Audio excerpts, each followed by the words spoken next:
আজ তোমাদের কাছে রবীন্দ্রনাথের ছুটি গল্প নিয়ে বিষয়ভিত্তিক কিছু আলোচনা করব। ছুটি গল্পটি 1892 সালে সাধনা পত্রিকার পৌষ সংখ্যায় প্রকাশিত হয়। পরে গল্পটি গল্পগুচ্ছ গ্রন্থের অন্তর্ভুক্ত হয়। রবীন্দ্রনাথ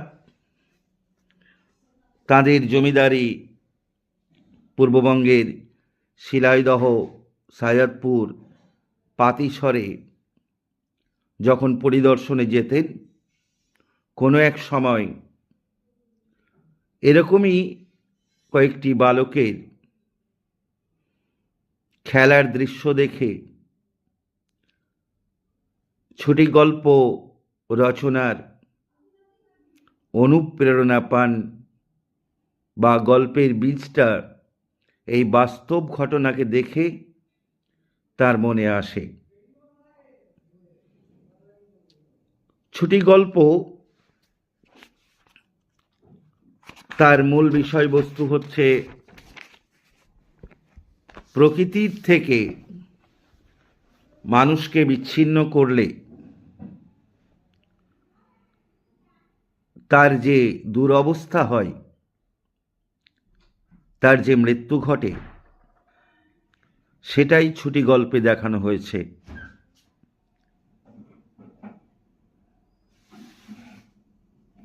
এটি একটি সার্থক ছোট গল্প।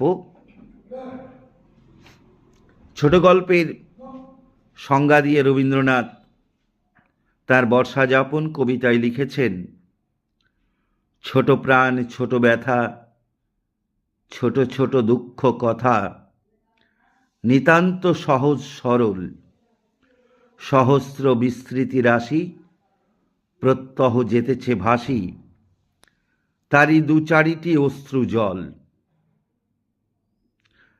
তিনি বলছেন, ছোট গল্পে ঘটনার ঘনঘটা থাকে না। ছোট গল্প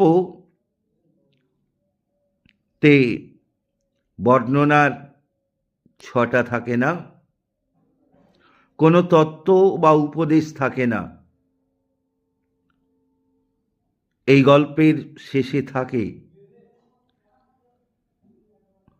অতৃপ্তি, আরও কিছু জানার ইচ্ছা বা আকাঙ্ক্ষা থেকে যায়। ছুটি গল্পটিও সার্থক ছোট গল্প। কাহিনী বা চরিত্র বেশি নয়, গল্পের গতি একমুখী, ঘটনার ঘনঘটা নেই, কোনো পার্শ্ব কাহিনী নেই। এই গল্পের নায়ক ফটিক চক্রবর্তী তার জীবনের করুণ পরিণতি এই ছুটি গল্পের মধ্য দিয়ে তুলে ধরেছেন রবীন্দ্রনাথ। এই গল্পের কাহিনীটা সংক্ষেপে আমরা জেনে নেব যে গল্পের প্রধান চরিত্র ফটিক চক্রবর্তী তার সঙ্গী সাথীদের নিয়ে নদী পাড়ে খেলায় মত্ত ছিল। বালকদের দলের সর্দার এই ফটিক সেখানে পড়েছিল বিশাল আকারের একটা শালকাঠির গুঁড়ি। সেটাকে গড়িয়ে গড়িয়ে তারা একটা মজার খেলা খেলবার আয়োজন করছিল। ফটিকের ভাই মাখন সেই গুঁড়ির উপরে এক প্রকার গোঁ ধরে জেদ করে বসে যায়। তাকে মানা করা সত্ত্বেও সে শোনে না। তখন মাখন সহ কাঠের গুঁড়িটাকে গড়িয়ে দেওয়া হয়। মাখন পড়ে যায়, আঘাত পায়। ফটিককে সে মারতে যায়, তার প্রতি আক্রমণাত্মক হয়ে ওঠে। এরপর মাখন বাড়ি চলে যায়, তাদের খেলা ভেঙে যায়। ঠিক এই সময়ই ফটিক যখন মায়ের শাস্তির ভয়ে আর বাড়ি ফেরে না, একটা নৌকার গলুইয়ের ওপর বসে কাশ গাছের গোড়া বা শিকড় চিবাতে থাকে। এমন সময় একটা নদীর ঘাটে বিদেশি নৌকো ভেড়ে। নৌকো থেকে যিনি নামলেন তিনি হচ্ছেন বিশ্বম্ভর বাবু, ফটিকের মামা। বহুদিন পর বোনের বাড়ি আসছেন, পশ্চিমে চাকরি করতেন। ফটিকের বাবা মারা যাওয়ার পর তাঁর আর আসা হয়নি দূরে থাকার জন্য, তাই বোনের খোঁজ করতে তিনি এসেছেন এই গ্রামে। ফটিকের সঙ্গে তার কোনো পূর্ব পরিচয় নেই, তার কারণ ফটিক বা মাখনের জন্মের পর তিনি কখনো এখানে আসেননি। ফটিকের কাছে তিনি চক্রবর্তীদের বাড়ির খোঁজ করেন। ফটিক কিন্তু এমনভাবে উত্তর দেয় যে তাতে কিছু বোঝা যায় না। এরপর বাঘাবাগ দিয়ে এসে ফটিককে পাঁজাকোলা করে তুলে বাড়ি নিয়ে যায় মায়ের কাছে। মা তাকে শাস্তি দেওয়ার জন্য বাঘাকে দিয়ে বাড়ি নিয়ে আসার আয়োজন করেছিলেন। ফটিক বাড়ি এলে মা তাকে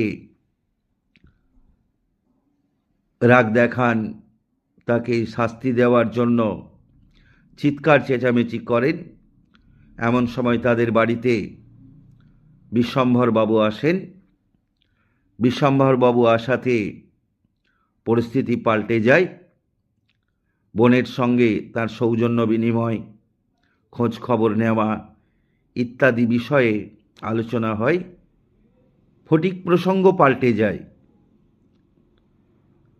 যাই হোক, কয়েকদিন থাকার পর বিশ্বম্ভর বাবু তার বোনের ছেলে মাখন এবং ফটিকের পড়াশোনা বিষয়ে খোঁজ খবর নেন।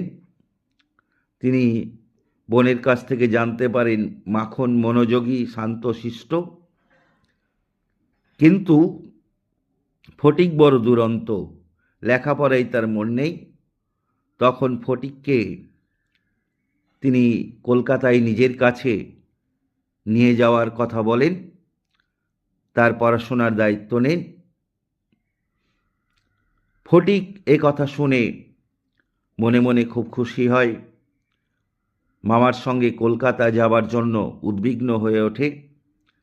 কখন যাবে বলে বারবার জিজ্ঞেস করতে থাকে। এক সময় সে মামার সঙ্গে নৌকোয় চেপে কলকাতার উদ্দেশ্যে রওনা হয়।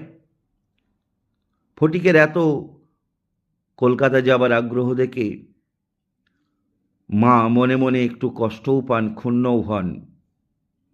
তবু তিনি ফটিককে তার কাছ থেকে একটু দূরে সরাতে চেয়েছিলেন। তার কারণ ফটিক যা দুরন্ত, যে কোনো সময় ভাই মাখনকে আঘাত করতে পারে, জলে ফেলে দিতে পারে, এই একটা ভয় তার মধ্যে ছিল। তবুও ছেলে যখন কলকাতা চলে যাচ্ছে মায়ের কাছ থেকে, তখন মায়ের মনে একটু কষ্ট হয়। ফটিক মামার সঙ্গে কলকাতায় আসে, কিন্তু মামার আরও 3টি সন্তান ছিল। ফটিকের মামিমা ফটিককে কিন্তু প্রসন্ন মনে গ্রহণ করেননি। তার 3টি ছেলে নিয়ে তিনি বেশ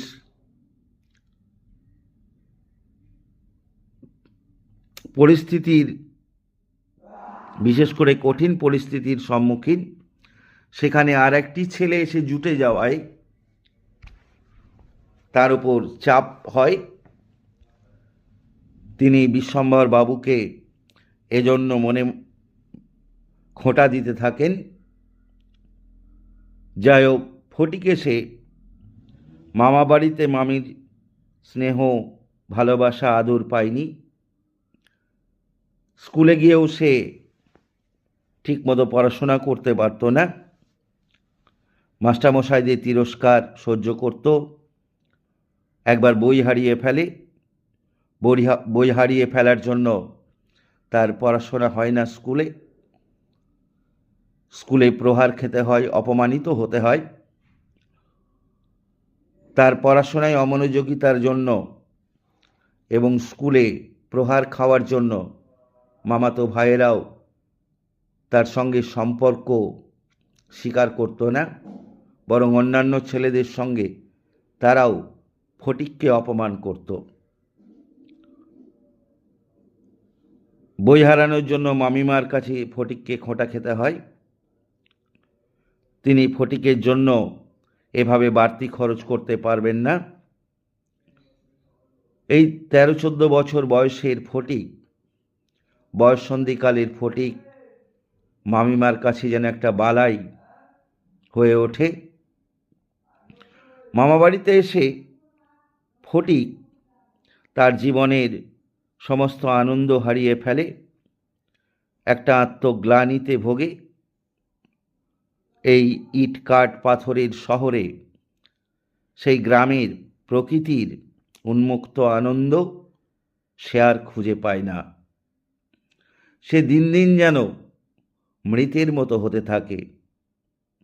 একটা চারা গাছকে যেমন মাটি থেকে তুলে আনলে শিকড় সহ তার যে অবস্থা হয়, কিংবা জলের মাছকে ডাঙায় তুললে যে অবস্থা হয়, ফটিকেরও সেই অবস্থা।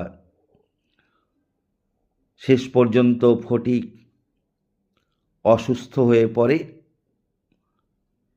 তার আগে অবশ্য সে মামাবাড়ি থেকে পালিয়ে যাবার জন্য বা চলে যাবার জন্য মামাকে জানায়। তার গ্রামে ফিরে যেতে মন আনচান করে। মামা জানান যে পুজোর ছুটিতে তাকে বাড়িতে নিয়ে যাবেন। ইতিমধ্যে ফটিক মামির নির্দয়তা, নিষ্ঠুরতা, স্বার্থপরতা এবং অমানবিকতায় বড় মনে মনে আঘাত পায়। একটা হীনমন্যতায় ভোগে, একটা অপরাধ বোধে ভোগে। সে একদিন মামা বাড়ি থেকে পালিয়ে যায় বাড়ির উদ্দেশ্যে, কিন্তু এই অজানা কলকাতা শহরে পথ খুঁজে পায় না। সেদিন খুব বৃষ্টি হচ্ছিল। বিশ্বম্ভরবাবু অনেক খোঁজাখুঁজি করে ফটিককে পেলেন না তখন পুলিশে খবর দেন। সন্ধ্যার দিকে পুলিশ ফটিককে উদ্ধার করে নিয়ে আসে। ফটিকের শরীর অসুস্থ, চোখ মুখ লাল হয়ে গেছে, সর্বাঙ্গে কাদা। এরপর ফটিকের খুব জ্বর আসে, সে অসুস্থ হয়ে পড়ে। সে প্রলাপ বকতে থাকে, মায়ের কথা বারবার বলে। তখন বিশ্বম্ভর বাবু তার বোনকে আনানোর ব্যবস্থা করেন। বোন আসে, অর্থাৎ ফটিকের মা কলকাতায় আসেন। তখন ফটিক গভীরভাবে অসুস্থ, তার অবস্থা খুব খারাপ। সে জ্বরের মধ্যে প্রলাপ বকতে থাকে। সে জাহাজের খালাসিদের মতো জল মাপতে থাকে, মৃত্যুর দিকে যেন এগিয়ে যেতে থাকে। ফটিক কলকাতার এই নাগরিক জীবনের যান্ত্রিকতা থেকে মুক্তি পেতে চেয়েছিল, ছুটি পেতে চেয়েছিল। তার কারণ এখানে সে প্রাণ পাচ্ছিল না। সে জ্বরের ঘোরে প্রলাপ বকতে বকতে মাকে বলে, মা, এবার আমার ছুটি হয়েছে, এবার আমি বাড়ি যাব। ফটিকের এই উক্তি বড় ব্যঞ্জনাবাহী, তাৎপর্যপূর্ণ। প্রকৃতি বিচ্ছিন্ন, প্রকৃতির সন্তান এই ফটিক শহরের যান্ত্রিকতায় বড় বিদ্ধ হয়েছে, কাতর হয়েছে। সে যেন ক্রমশ মৃত্যুর দিকে এগিয়ে চলেছে। এভাবেই নাগরিক জীবন থেকে মুক্তি নিয়ে ফটিক যেন যেতে চেয়েছে প্রকৃতির কোলে ফিরে। এই হচ্ছে ছুটি গল্পের বিষয়বস্তু। এবার আমরা এই গল্পের কিছু প্রশ্ন নিয়ে তোমাদের কাছে আলোচনা করব। যেমন এটি ছোট গল্প হিসাবে এই গল্পটা কতখানি সার্থক, আমরা প্রথমেই ছোট গল্পের সংজ্ঞা বলেছি রবীন্দ্রনাথের বর্ষাযাপন কবিতার পংক্তি তুলে, যে ছোট গল্প হবে বিন্দুতে সিন্ধু দর্শন, অর্থাৎ ছোট্ট একটি ঘটনা মুহূর্তকে কিংবা জীবনের একখানি খণ্ড অংশকে তুলে ধরে তার মধ্যে বৃহত্তর জীবনের তাৎপর্য তুলে ধরা হয়। এখানে তত্ত্বকথা বা উপদেশ থাকে না। গল্পের গতি হয় একমুখী, স্বল্পতম পরিসরে বৃহত্তর ব্যঞ্জনা প্রকাশিত হয়।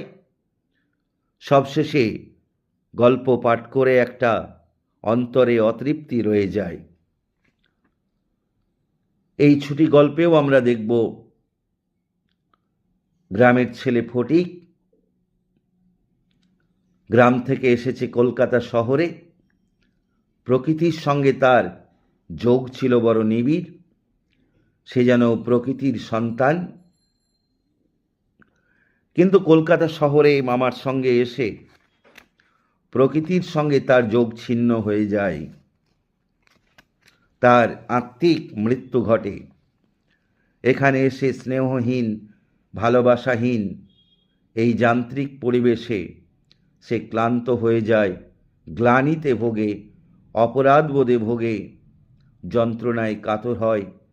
মামির নিষ্ঠুরতা, উদাসীনতা, কথার খোঁচা তাকে বিপন্ন করে তোলে।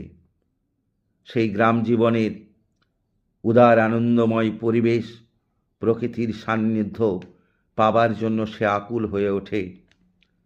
সেই মায়ের কোলে যে মা তাকে গঞ্জনা দিতেন, তিরস্কার করতেন, ভাইকে হয়তো একটু বেশি স্নেহ করতেন, ফটিককে মাঝে মধ্যে দূরে সরিয়ে রাখতেন, কিন্তু সেই মায়ের হৃদয়ে তার প্রতি ছিল ভালোবাসার ফল্গুধারা।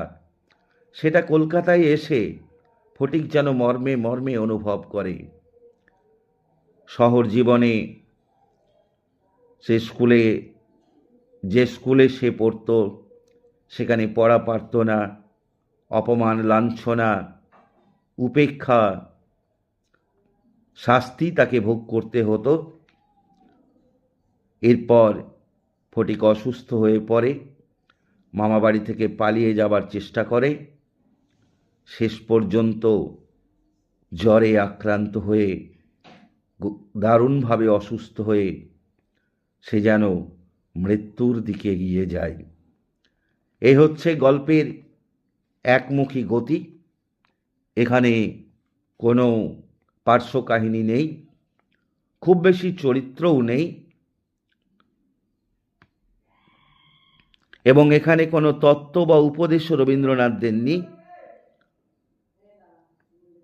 ফটিকের ছোট্ট জীবন পরিসরের মধ্য দিয়ে রবীন্দ্রনাথ এখানে বৃহত্তর জীবনের তাৎপর্যকে, প্রকৃতি বিচ্ছিন্ন মানবাত্মার বেদনাকে, মানবাত্মার আরতিকে সুন্দরভাবে তুলে ধরেছেন।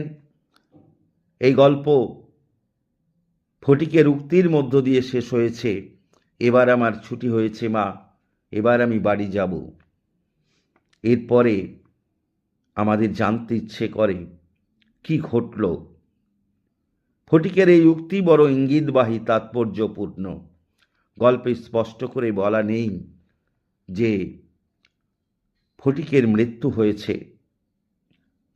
সে বাড়ি যাচ্ছে না মৃত্যুর দেশে যাচ্ছে, এটা খুব একটা স্পষ্ট নয়। তাই আমাদের মনে একটা অতৃপ্তি থেকে যায়, জানার আগ্রহ থেকে যায়। রবীন্দ্রনাথ যে বলেছেন, অন্তরে অতৃপ্তি রবে, সাঙ্গ করি মনে হবে, শেষ হয়ে হইল না শেষ। এদিক দিয়ে ছুটি সার্থক ছোট গল্প। ছুটি গল্পের ফটিক চরিত্র বিষয়ে দু একটি কথা আলোচনা করা দরকার। ফটিক এই গল্পের প্রধান চরিত্র, নায়ক চরিত্র। সে প্রকৃতির সন্তান। কালিদাসের শকুন্তলা যেমন প্রকৃতির কোলে লালিত, প্রকৃতি কন্যা, ওয়ার্ডসওয়ার্থের লুসি যেমন প্রকৃতি কন্যা, ঠিক তেমনি ফটিকও প্রকৃতির সন্তান। রবীন্দ্রনাথ আজীবন নিজের জীবনে প্রকৃতির সঙ্গে একাত্ম হতে চেয়েছিলেন। স্কুলের যান্ত্রিক পড়াশোনা তার ভালো লাগতো না, কিংবা জোড়াসাঁকোর বাড়িতে যে বদ্ধ জীবন সেটাও তার ভালো লাগতো না। তিনি এজন্য শান্তিনিকেতনে প্রকৃতির মধ্যে শিশুদের আদর্শ শিক্ষাদানের জন্য বিদ্যালয় স্থাপন করেছিলেন, প্রকৃতি কেন্দ্রিক বিদ্যালয়, যেখানে একজন ছাত্র বলতে পারবে, আমার মুক্তি আলোয় আলোয় এই আকাশে, আমার মুক্তি ধুলায় ধুলায় ঘাসে ঘাসে। সেই প্রকৃতির প্রতি টান, প্রকৃতির মানব জীবনে গুরুত্ব আমরা ফটিক চরিত্রকে কেন্দ্র করে দেখতে পাই। আমাদের মনে পড়ে রবীন্দ্রনাথের বলাই গল্পের কথা।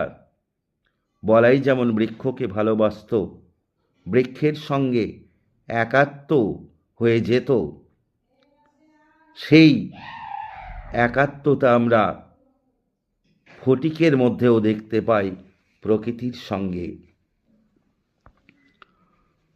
ফটিক ছিল ছেলেদের দলের নেতা,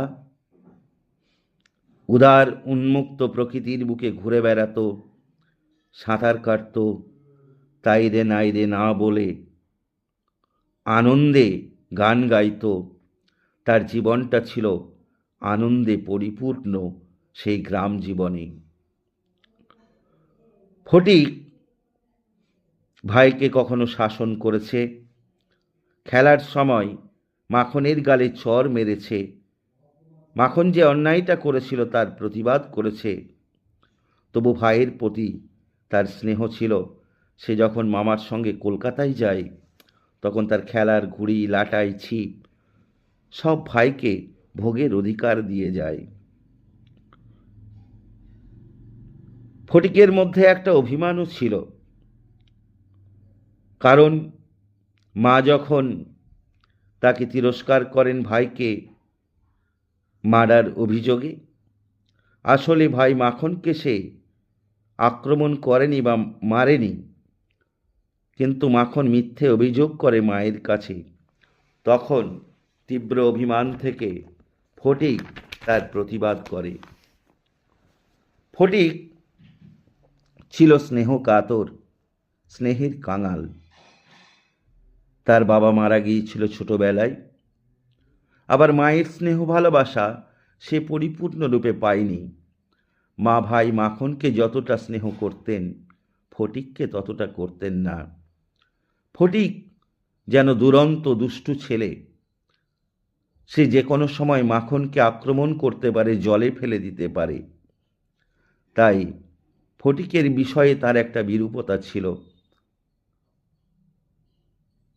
ফটিক তাই ছিল স্নেহ বুভুক্ষু, স্নেহের কাঙাল।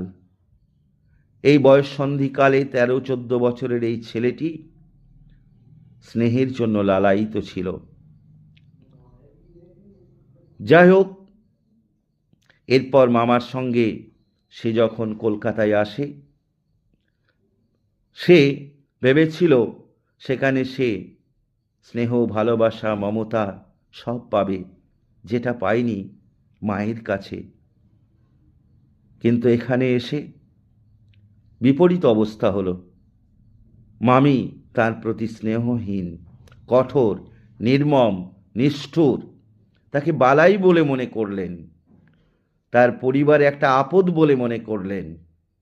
আবার স্কুলে গিয়ে সেখানেও প্রহার খেতে হলো, অপমানিত হতে হলো, এমনকি মামাতো ভাইদের দ্বারাও তাকে অপমানিত হতে হলো। একটা আত্মগ্লানিতে, একটা অপরাধ বোধে ভুগে ভুগে, হীনমন্যতায় ভুগে ভুগে ফটিক বড় বিপর্যস্ত হয়ে পড়ল। সে বুঝল এই কলকাতা তার বাঁচার জায়গা নয়। তাকে ফিরে যেতে হবে সেই গ্রামে, তার বিধবা মায়ের কাছে, প্রকৃতির কাছে, যে প্রকৃতি তার আত্মার আত্মীয়। এভাবেই সে এক সময় মামাবাড়ি থেকে পালাবার চেষ্টা করে, কিন্তু সক্ষম হয় না। এই বিরাট শহরে রাস্তাঘাট, বাড়ি ফেরার পথ সে জানে না। তাই শেষ পর্যন্ত বিশ্বম্ভর বাবু পুলিশের সহায়তায় তাকে বাড়ি ফিরিয়ে আনেন। এভাবেই ফটিক মামাবাড়িতে আবার ফিরে আসে। কিন্তু সে এতটাই অসুস্থ হয়ে পড়ে, জ্বরের মধ্যে প্রলাপ বকতে থাকে। তার মা এক সময় আসেন, তখন ফটিক জ্বরের ঘোরে আচ্ছন্ন।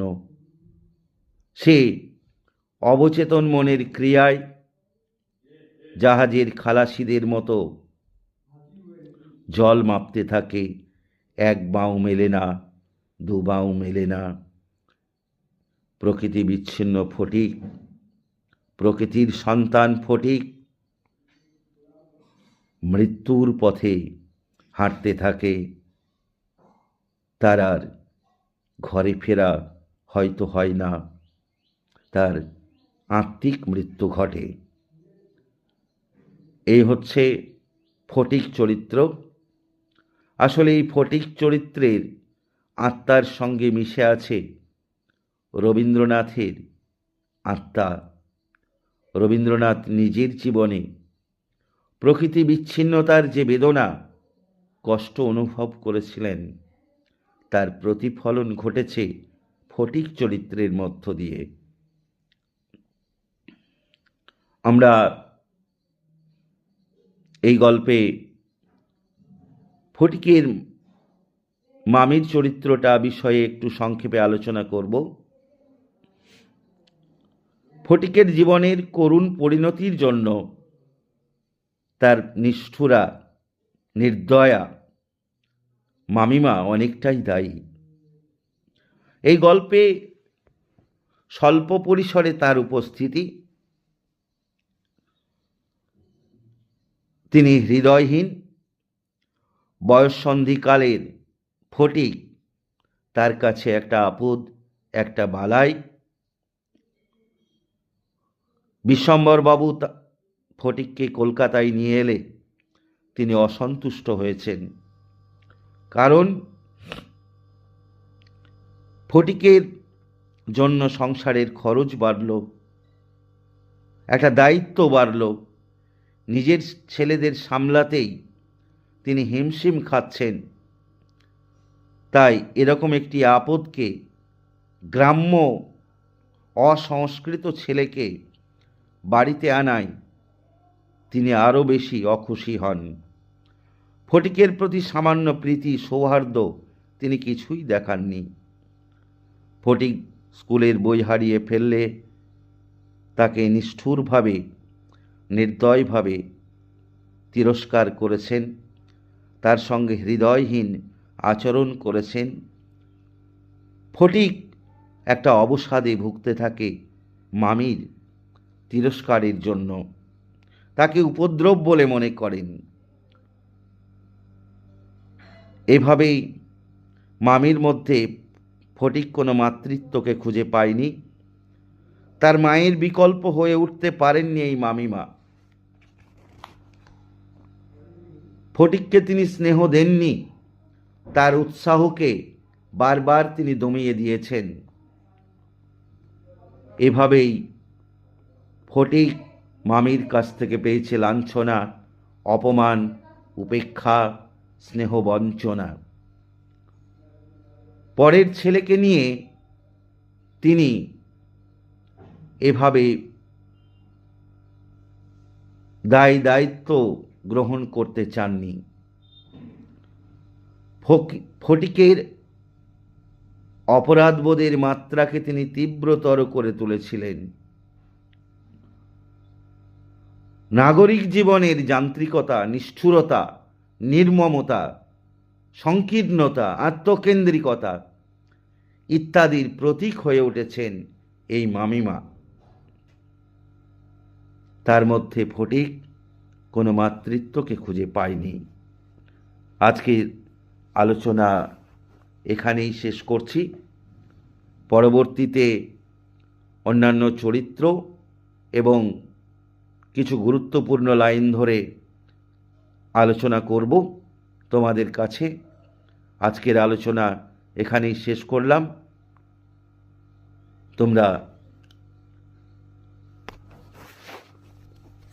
মন দিয়ে এই গল্পটা পড়বে। পরবর্তীতে তোমাদের সঙ্গে আবার দেখা হবে।